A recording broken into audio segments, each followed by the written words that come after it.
இடம்பொருள் நேயர்களுக்கு வணக்கம். ஸோ இன்னைக்கு பார்த்தீங்க அப்படின்னா பாண்டியன் ஷோ சீரியலில் இன்னைக்கு ஒரு முடிவோட தான் வந்திருக்காங்க. என்ன அப்படின்னா செந்தில் அப்படிங்கிற கதாபாத்திரத்துக்கு ஒரு புது ஆக்டரை கொண்டதாச்சு. இவர் இதுக்கு முன்னாடி ஜீவா அவரெல்லாம் சீசன் 1ல் எல்லாத்துக்கும் பிடித்தமான ஒரு இடத்துல இருந்தவர். ஸோ அதனால் அவருக்கு ஒரு முக்கியத்துவத்தை கொடுக்கணும் அப்படிங்கிறது ஒரு பக்கம். இன்னொரு பக்கம் பார்த்தீங்க அப்படின்னா இந்த கதையில் எல்லாருமே ரொம்ப ரசிக்கிறபடி இருக்கிறது இந்த 2 ஜோடி தான்.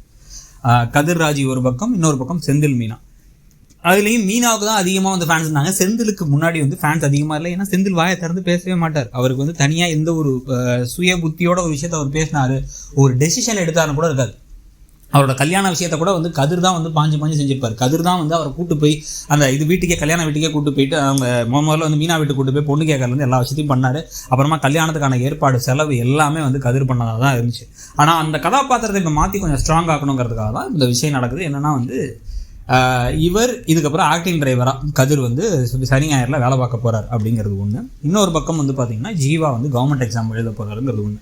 இந்த 2 விஷயத்தை வச்சு மட்டும், இந்த 2 ஜோடியை வச்சு மட்டும் இன்றைக்கி ஃபுல் எபிசோடை ஓட்டியாச்சு. வேறு யாரையுமே காமிக்கவே இல்லை. நைட்டு தூங்கும் பொழுது காதல் மனுஷங்களை எந்த பாடலாம் படுத்துது, எப்படிலாம் மாற்றுது அப்படின்னு சிரிச்சுக்கிட்டு இருக்காரு கதிர். யாருக்கு யார் மேலே காதல் என்ன விஷயம் அப்படின்னு ராஜி கொஞ்சம் ஆர்வமாகி கேட்டதுக்கப்புறமா அவர் உண்மையை சொல்லிடுறாரு. எங்கள் அண்ணன் இப்போ கல்யாணம் பண்ணது கஷ்டப்பட்டு கல்யாணம் பண்ணார், காதல் திருமணம்லாம் பண்ணார். ஆனால் அந்த வீட்டில் போய் ஒரு கிஃப்ட் கொடுக்க போனால் கூட தூக்கி போட்டுறாங்களாம்.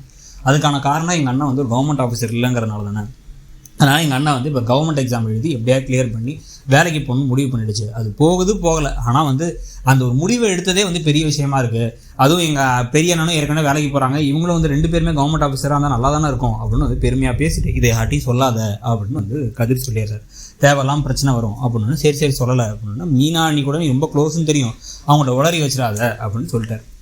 இன்னொரு பக்கம் பார்த்தீங்க அப்படின்னா இப்போ மீனா வீட்லேயே உட்காந்து ஏதோ வேலையெல்லாம் ஆஃபீஸ் வேலைலாம் செய்கிறாங்க. ஏன்னா ஆஃபீஸில் ஒழுங்காகவே டைமே வேலையே ஓடலை, எனக்கு மனசு ஃபுல்லாகவே எங்கள் அப்பா திட்டின தான் ஓடிக்கிட்டு இருந்துச்சுன்னு பேசிகிட்டு இருக்காங்க.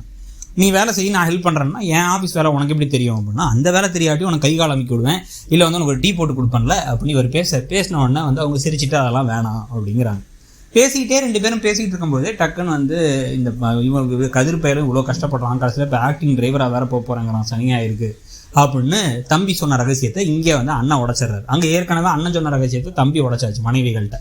உடனே என்ன சொல்கிறீங்க, எப்படி தேவையில்லாமல் அலைச்சலாக இருக்காதா, ஏற்கனவே சைக்கிளில் மிதிச்சு போகிறாங்களே அப்படின்னா என்ன பண்ணுறது, சரி விடுது யார்ட்டி சொல்லாது, அவன் வேறு வழி இல்லை, அப்பாவுக்கு கொடுத்த காசை திருப்பி எப்படியாச்சும் அப்பாவுக்கு ப்ராமிஸ் பண்ண காசை கொடுக்கணும்னு நினைக்கிறான், அந்த 10,000 கொடுக்கறதுக்காக தான் அந்த விஷயத்தெல்லாம் பண்ணிருக்கான் அப்படின்னு பேசிகிட்டு இருக்காரு. ஸோ பேசிகிட்டு இருக்கும் பொழுதே பார்த்தீங்கன்னா அடுத்த நாள் காலைல ஆகிடுது. அடுத்த நாள் காலைல 2 பேரும் கிச்சனில் நின்றுட்டு இருக்கும் பொழுது இப்போ பேச்சோட பேச்சா மீனா உளறிடுறாங்க. பாவம் ஆக்டிங் டிரைவராக போகிறாரு. என்ன ஆக்டிங் டிரைவராக போகிறாரு அப்படின்னா அதை ரகசியம் சொல்ல வேணாம், நாங்கள் சனி ஞாயிறில் வேலை பார்க்க போகிறோன்னா கதிர் அப்படின்னு. நான் சொன்னாலும் காசு வேறு நான் பைக் வாங்கி தரேன்னு சொன்னாலும் வாங்குறான் அப்படின்னா அவன் அந்த மாதிரிலாம் வாங்க மாட்டான், ஆனால் ஏன் இப்படி பண்ணுறான்னு தெரில அப்படின்னு இவங்க அந்த பக்கம் புலம்பிட்டு என்கிட்டையும் ஒரு ரகசியத்தை சொன்னாங்க அப்படின்ட்டு இன்னொரு ரகசியத்தை சொல்கிறேன்ட்டு கவர்மெண்ட் எக்ஸாம் எழுத போகிறாராம்.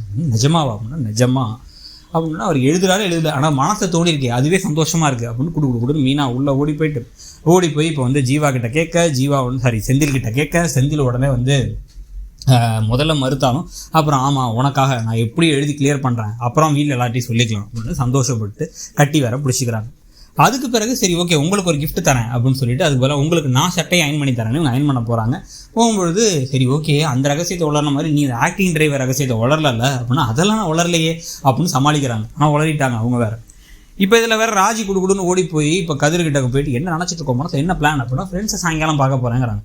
எதுக்கு நீ டிரைவராக போகிறதெல்லாம் ஒன்றும் வேணாம் அப்படின்னா சொன்ன பேசாமல் இரு, இந்த விஷயத்தை யார்கிட்டையும் சொல்லாத, அதே மாதிரி இந்த கவர்மெண்ட் ஜாப் விஷயத்தையும் வெளில உளறி விட்டுறாத அப்படின்னு சொல்லிட்டு கிளம்பி போகிறாரு அவர் வேறு.